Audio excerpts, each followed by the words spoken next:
Maabot sa 40 Christmas lanterns asin Belen, nagibukan man lain-lain na police station sa Camarines Sur, pinailawan na. Si Iripunta ang magagayon na disenyong gibo sa native product sa istorya ni Chris Novello.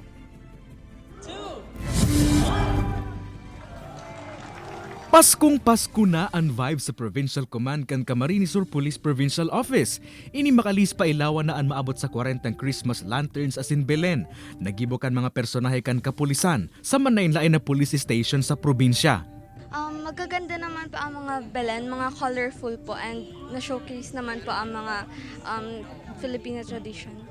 Apwera sa makukolor asin magagaya ng disenyo kan mga Belen asin Christmas lantern. Tampok mandigdi ang native products kan manainlain na banwaan. Siring kan abaniko kan kanakman. Magin aqua fisheries products kan Kabusaw, Bato asin Kalabanga Camarines Sur.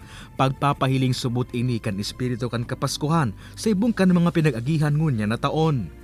The twinkling lights that we illuminate today symbolize more than just the holiday season.